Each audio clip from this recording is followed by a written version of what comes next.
Welcome to the Tasmeem podcast. This is the beginning of the second season of this series. We had our first season focused all about the last Tasmeem Radical Futures. And this season is starting out with 4 episodes all about the last 25 years of Tasmeem and the last 25 years of VCU Qatar. Our first episode features conversations with Peter Martin and Basma Hamdy, who are both professors at VCU Qatar. And the theme that we're talking about is cross-cultural kaleidoscope, whatever that means. So maybe let's start with welcoming our guests, Peter and Basma. Welcome to the series. Thank you, Mikey. Thank you, Mike. Peter, I want to ask you the first question, which Sure. is, do you remember the first moment you heard about the idea of Tasmeem? Yeah, actually, I was in a conversation with the then, I guess, the academic dean, director. Actually, at that point, we were still Shakab College of Design Arts, just about to be officially VCUarts Qatar. But in conversation with Mary McLaughlin, she and I basically said, yeah, we should have a design conference. And this was back in 2003. We started out developing a proposal that was then submitted to a Ministry of Qatar that no longer exists. It was the Ministry of Civil Affairs and Housing. I'm curious about this proposal document. If I Yes. read that proposal document right now, Yes, how much of it would resemble what Tasmeem has become? very little. Yeah, very, very little. Yeah, Doha and Qatar were a completely different place at that time than it is today. And so we were new on the ground as an education institute or institution. Design was really an unfamiliar thing, but familiar. And so really we thought, wouldn't it be great as a maybe one step or one contribution to positioning the institution within kind of the overall stream of development in Doha?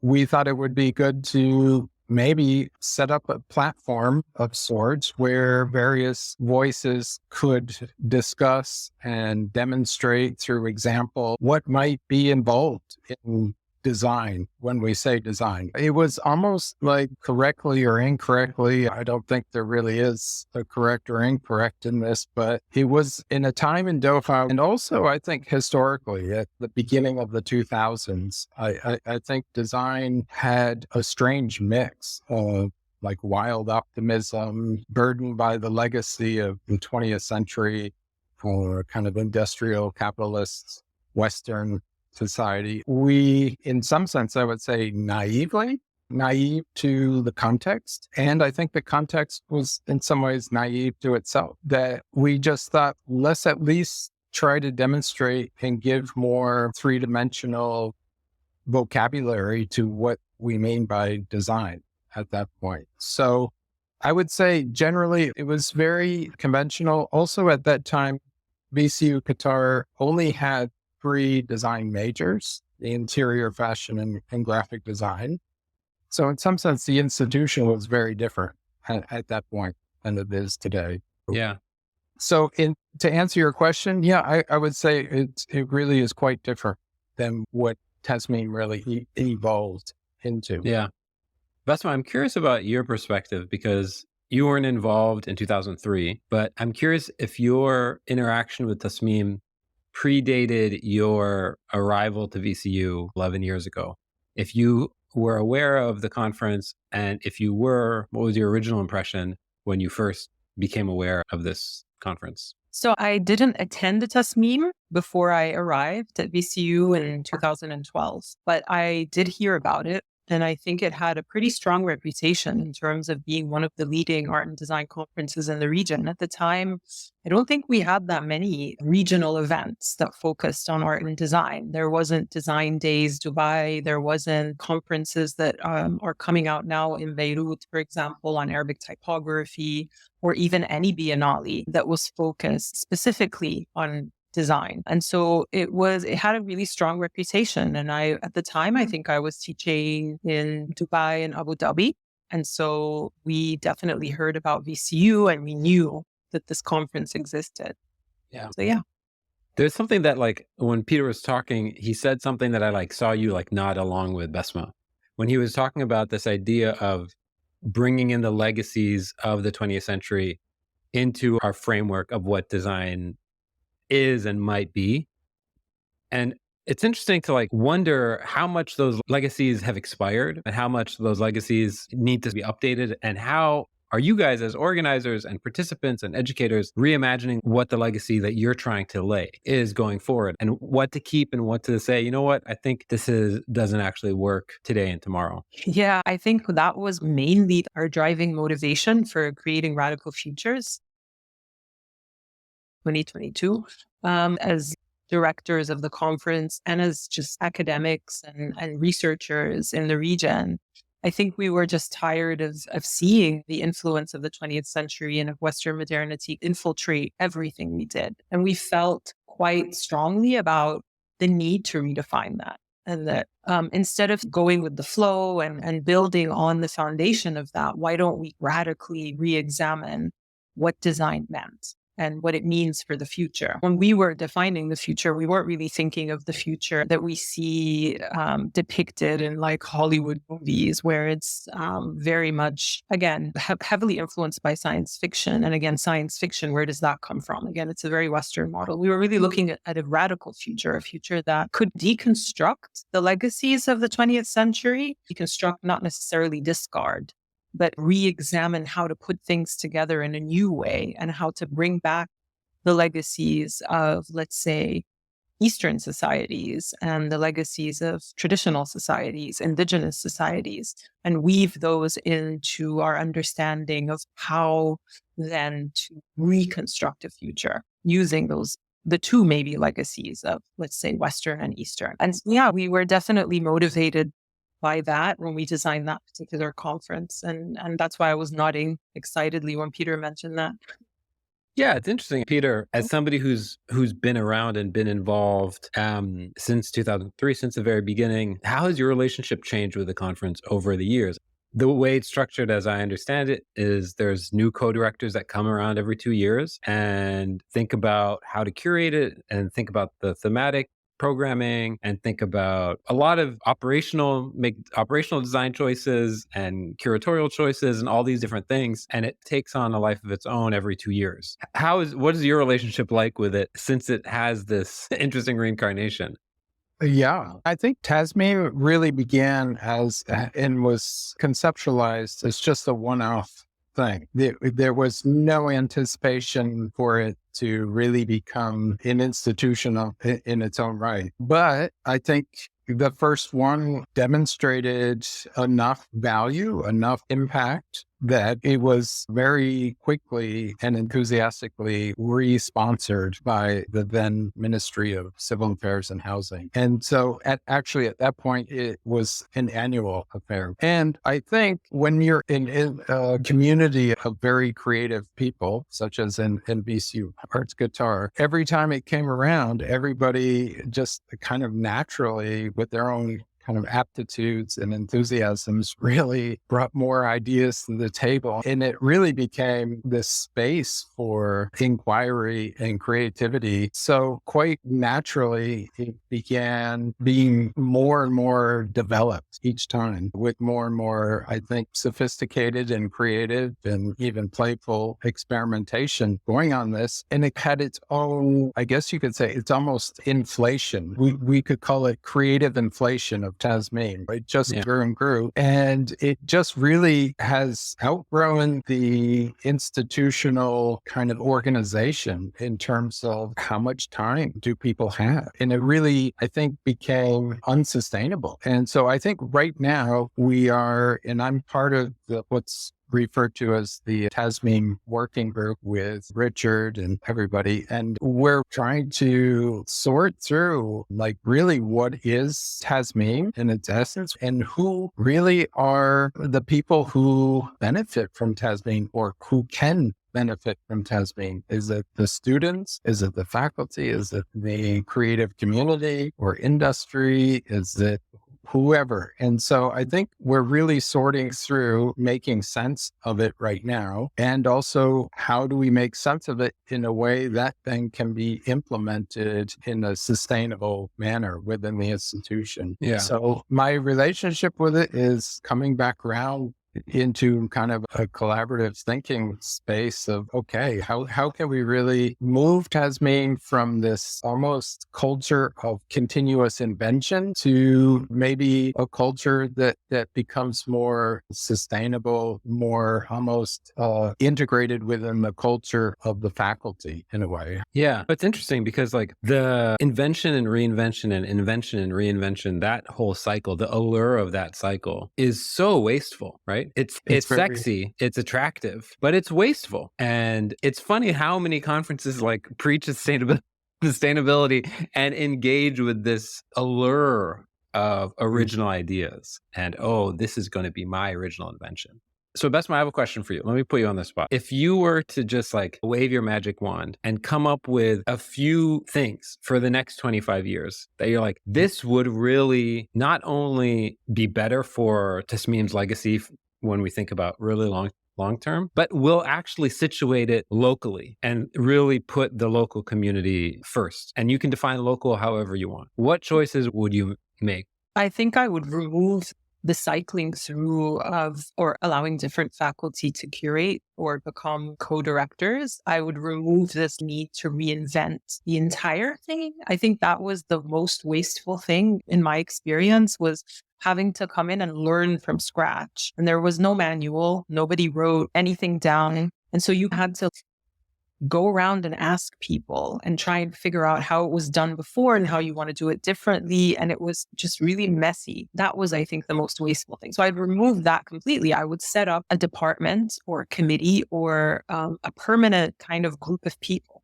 who are responsible for this conference, because I think it has so much potential if it was institutionalized. And I know that it seems that it is institutionalized within VCU, but I think it needs to be its own thing, attached to VCU, but it has its own people. And I would fix certain things. So one of the things that we did as a committee, as a group of co-directors, was we created a film festival, a mini film festival within Tasmeem. That was never done before. We did have exhibitions, but we changed the exhibitions from being just about student work in the classroom to really focusing on having curated exhibitions.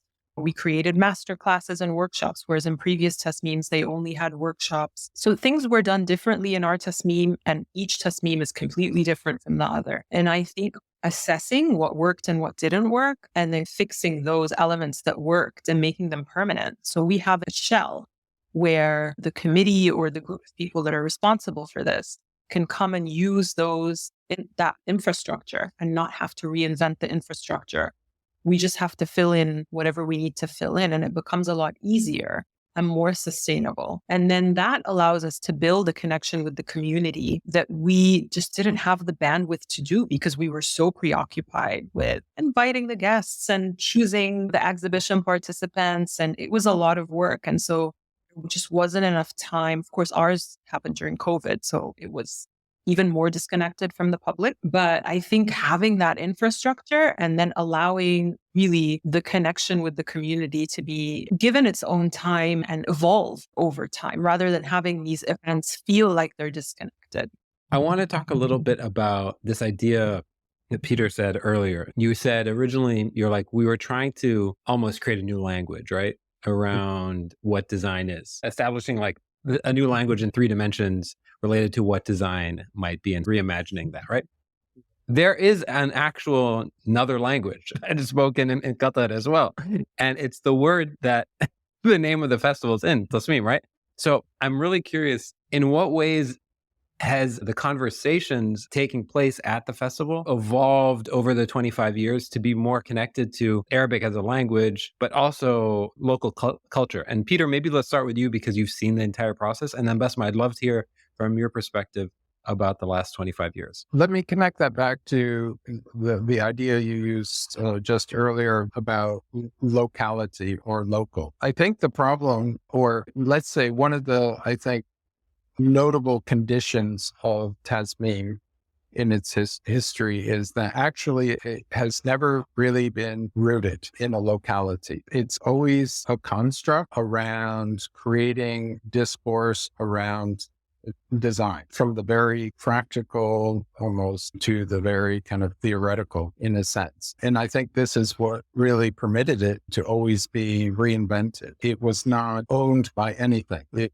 was this almost baton that was passed along to this. And so I think whether we call it institutionalizing, grounding it somehow in some ways. And I think this is associated with BCU's also particular condition of being very much this in-between space. We're in between the Qatar Foundation and Virginia Commonwealth University in Richmond. We are between the creative community and the creative industries. We are between the past and the future. We're in this between space. If Tasmeem is able to be essentially grounded in something and owned by something, I think this would really enrich. And to get back to your question about the Arabic and the Arabic language, I think one of the most exciting steps in the evolution of Tasmeem was the one done, I forget the name of it, by 4 of our alumni, like Kadir. I really felt that this was stepping into, I don't know if you can call it like the first proto post-colonial Tasmeem in a way, but I really felt like it really made some very deliberate and conscious forays into content, into inquiry, into participation that really helped move Tasmeem closer to the ground here. Admittedly, I really feel like the very first Tasmeem and the first few Tasmeems, in some sense, just ignored the circumstance that we were in the Arab world in some ways. And so I think we were within a bubble of the mission of VCU. Yeah. At that point. And so I think this is where there's a lot of potential. One thing is to really, if we can find a way to establish Tasmeem as, instead of an empty vessel, that it really becomes a well-poised and equipped platform for discourse that is rooted in where it is, in the histories that it's located within and the geographic location that it's within. Basma, you were like nodding along. I'm curious to hear how you feel about it. I think I agree with everything Peter said. I think, yeah, the first few Tasmeems did ignore the context, or at least the language, maybe the cultural aspect. And I agree about Hikayat being one of the first Tasmeems to actually invite community members to look at design from the region and celebrate design from the region. And I think one of the things that we tried to do in Radical Futures was to dedicate just a whole section of the conference to the Arabic language, whether it's the spoken language or the script. And Mikey, we had 2 episodes of our podcast dedicated, one to the script and one to the language itself. And we had a number of workshops, again, dedicated. We had one performance dedicated to the Arabic language and script. And so a big part of it, we had the film festival was Gulf Metaverse. So it was all about films, experimental films from the Gulf region. I think the majority of the programming that we had for Radical Futures was really hyper-focused on the region. Yeah. So I think that is the future of Tasmeem. I think the future of Tasmeem is really examining who we are and where we are, and then trying to address that. And as Peter was saying, we are in a liminal space. We're in an in-between space. And I don't think any other country, there's very few countries in the region that have this ability. For example, if you look institutionally at VCU, it's an American institution located in the Gulf. But as Peter said, we're also part of Qatar Foundation. The faculty that make up VCU are also very unique and diverse. So we're operating in this space of also really being interested and focused on the region, the culture, the traditions, the language, but also having this really diverse access to different materials, to different technologies, the ability of our students to examine the past and excavate the histories and traditions, but at the same time use cutting edge tools is quite unique, I think, to Qatar. And so we're in the space where things can happen that probably aren't happening anywhere else. And I think we need to take advantage of that. How do we encourage our students to look to their past, but at the same time, maybe even reinvent the materials and technologies of the future and use them in a way that's unique? I want to talk a little bit about what you think failure looks like. Not what success looks like, what failure looks like, right? So let's say some of your students go to this upcoming Tasmeem. Basma, I'll start with you. On the way out the door, they like fill out feedback forms and you ask them to say, hey, describe your experience at Tasmeem in one sentence. What could they say that would make you think this was a waste of time? This did not achieve what we wanted to achieve. Are there specific things that you're like, I don't want them to take this away from it? They can take a lot of things away from it, but I definitely don't want this to come out of it. That's a really hard question because I think if they said, oh, it was so much fun, I would be, well, that's kind of sad. But I also want design to be fun. I don't want students to come out of it and say it wasn't fun. So I don't think there's a single thing that can really define failure. I think any student going into Tasmeem will get something. And what that thing is just depends on that particular student and how engaged they are, how informed they are. But I honestly think that we're getting better and better at designing these conferences. Like we're doing a great job of bringing in content that is really challenging, not just to our students, but anyone. We have attendees that are not students. Yeah, I don't really think there's anything that they could say at that moment, because I think also any moment in time for a student is that moment in time. It doesn't mean that moment will be not built upon later on, will not evolve later on to become something else. So even if they just say, oh, it was playful and fun, that's still great because it resonated with them on some level. And maybe one day they'll look back at the conference and remember something, and that idea, that takeaway evolves into something else. Yeah. Peter, what about you? I'm curious about your answer. You smiled, you smirked when I asked the question. Yeah, no, I love it. It's a great question to try and to understand things like success and failure through more kind of concrete enactments. I would actually, and maybe this is paradoxical in a way, but it's almost, I feel like if they wrote, I can't wait till the next one, but to me, that would be a sign of failure, because I feel like what that would signal is that the whole process of that conference has been a process of consumption as opposed to participation. And I agree with Basma. One of the wonderful evolutions of Tasmeem has been the development of not just the content, but I really feel like the basis participation has been really wonderful. The two Tasmeems that really stand out to me are the Ajib and the Radical Futures. In my opinion, those are the most successful ones in terms of finding ways for participation. And I think with Ajib, it's really found a way to activate playful participation. And I feel like with Radical Futures, it really was very successful at finding and engaging persons in their own context of histories, of futures, of all of this. Yeah. So in some ways, my answer would be is if they wrote, I can't wait till the next one, that would signal that we missed the mark somewhere. Yeah. I'm curious, we talked about locals, but when you think about publics and you reflect on the effect Tasmeem has had on the last 25 years, I'm curious about what you think that effect is on various publics. And I'll list a few of them just to get us started.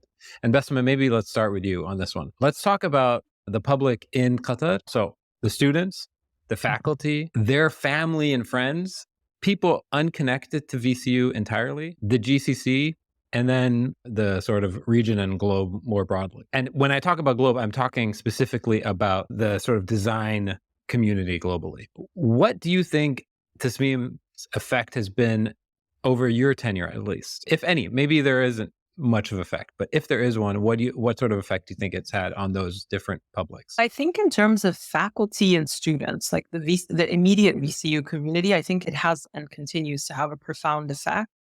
I think that leading up to the Tasmeem event, there's a lot of things that are going on in terms of planning and programming and student involvement and they engage in various aspects of the conference, whether it's like thinking about a workshop or even submitting to run a workshop or designing the brand identity in various Tasmeems in the past. So really it does have a profound effect because they get to really see firsthand how design can engage with a topic that is powerful, that I would say has a lot of impact in the world beyond their immediate kind of design project that they're doing for a class. They're able to see also how we're bringing in different voices and different designers from all around the world. With faculty, for example, I think it also has a really powerful effect because faculty can connect their research with Tasmeem. They can suggest people to invite, they can bring in workshop leaders, they can submit to run workshops themselves. And so this really feeds into their research. It's a lovely kind of overlap between faculty interests in research and the general theme of the conference. And then add to that student engagement. And you get this like beautiful exchange of knowledge, exchange of creativity, exchange of information. I don't think I've seen anywhere else because most of the conferences I've been to around the world have been mainly run by faculty and doesn't involve students as much. We really involve our students in the conference. And so I think it does have an amazing effect. I also think Tasmeem, in terms of specifically the creative community, it has a huge effect and impact. And we see the engagement of whether it's just attendance or even the engagement of different creatives in Qatar in submitting for workshops, running workshops themselves, participating in exhibitions. So yeah, we've had people submit workshops, local, let's say radio broadcasters submit a workshop on how to create a podcast, local designers submitting for an exhibition to exhibit their objects in the exhibition. So we've had so much local participation as well. And then I think just the people who attend Tasmeem, whether it's the creative community or beyond, I think definitely Tasmeem has an impact. Globally, I'm not really sure of the impact. I think we had the intention of taking Tasmeem and presenting it. Daniil and I have a paper that's coming out very soon in a publication that's focused on Tasmeem. So I'd really like to see how that gets received. I know that the Hikayat team are 4 alumni that created the Hikayat conference. They went to London and they presented the conference there. So I think there are these isolated incidents of global impact that I can see Tasmeem having, but there's a lot of things happening globally anyway. I think we really need more regional events. So I think that is the real power of Tasmeem. Yeah, this is exactly what I wanted to get to. Peter, do you think there is a responsibility for the inheritors of this institution to think about ways that Tasmeem can collaborate with other regional conferences and other regional institutions and contribute to a cross-border, cross-discipline network since we're all pulling in the same direction? Yes and no. Tell me more. To me, experiencing and observing and participating in Tasmeem throughout its history, I really am convinced that the core strength of Tasmeem is its locality within VCU. I think this is where, just like what Basma is saying, it's been an incredibly wonderful space for collaboration and for exposure and experiencing and experimenting. And it has had its undeniable impact on the intellectual and creative culture of VCUarts Qatar. And I think one way that Tasmeem struggles is that it's trying to sometimes tick off too many boxes, really be Tasmeem, this transformative experience within the walls of VCU, but at the same time to be a globally influential or impactful event. So I really feel like Tasmeem, if it's approached as almost more like the laboratory bench or the studio workspace, let's really be this kind of authentic process within it. And then when certain outcomes are generated, that then can be showcased almost in a separate platform or a separate initiative.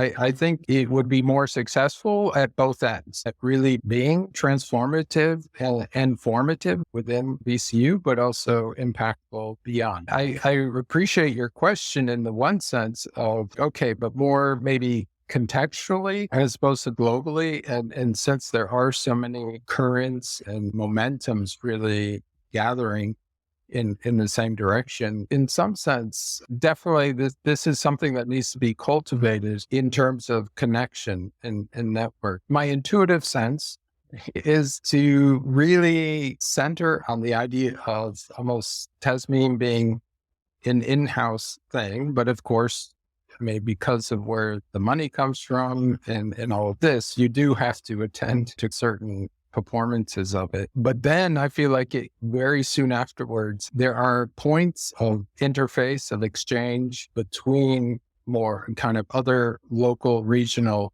areas. I guess the analogy of really good conversations happen when there are interesting people at the table. And I feel like Tasmeem makes VCUarts Qatar much more interesting. So that then once we do a good job at Tasmeem, then we can be participating in some really great conversations regionally. Yeah. Basma, let's use Radical Futures for a second, or Ajib, or any of the recent ones. Are there projects that you've worked on personally that are part of your practice that trace back to something that happened at Tasmeem, whether it's a workshop you attended, something you organized, something that you heard about, a conversation at that sort of metaphorical table? Are there? Yes, there are. But like, Yeah. and Can you think of any? Can you like describe something that you attended? Because I'm imagining somebody listening to this, right? And they're like, oh, okay, this is Peter and Basma. They organize conferences, right? But like, we yeah, haven't talked about either of you as practitioners, as people who are doing this not to just put it on. You're not event planners, right? You're doing it so that it can inform your brain and inform your practice and actually make you better at your job, not only as educators, but as practitioners. So in what ways have the last, 11 years informed and influenced your practice? And are there any sort of examples of that? there's so many examples. There's so many highlights to Tasmeem that I remember. For example, I remember seeing the lecture by Foundland this is Ghalia Safi and Lauren Alexander in the Yeah. 2017, I think, Tasmeem. And I remember seeing one of their projects, and really a beautiful project about the relationship between, I'm going to butcher the description, but it was like a young man who enrolled in ISIS, and this was like an imaginary project where the mother was having a conversation with her son and telling him that the name of the project, I believe, is Baby Come Home, Come Back to Me. And it was just such a powerful moment. That's like a highlight that I'll never forget. The lecture by Sir David Adagieh in the Hikayat Tasmeem, he was the keynote speaker. The lecture by Forensic Architecture in our Tasmeem. When we designed Tasmeem, we designed it selfishly in that we wanted to bring in all the people that we were interested in, whether for research or just generally interested in following. There were a lot of workshops that I attended that still stick out to me. And I remember very clearly there was a group from Egypt who had us design these little wonder boxes. Absolutely beautiful. I still remember it was me and Hadir designing this little box together.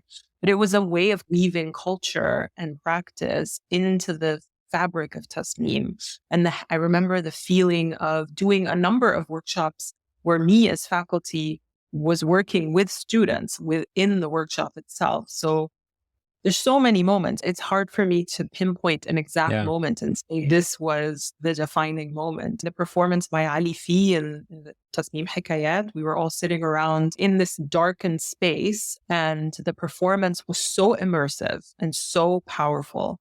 Again, everybody in that audience was moved. So there were so many moments. I can list like hundreds, but you're That's putting pretty me good. on. No, that was pretty good. Peter, before I get to you, our podcast episode with Foundland, I still think about it all the time. Their work is amazing. So if you're listening to this and you want to go back to season 1 of this podcast series, there's a really good episode of the Foundland.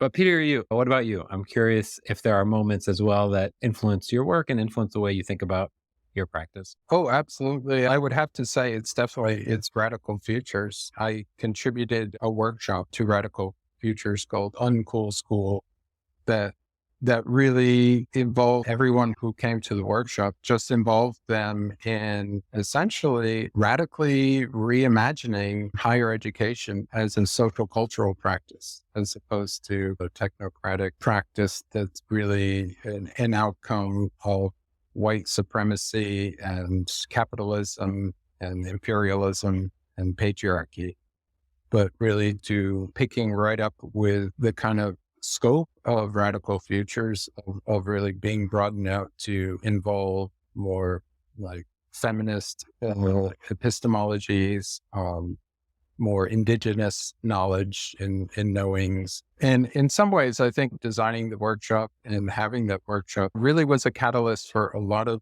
the thinking that has really led me to my current research with the VCU's Institute for Creative Research. I have what's called the Participation Design Lab. And in it really exploring like how can we approach design as this indeterminate agency or intentionality within the process and practices of participating within the complex praxis of our everyday living.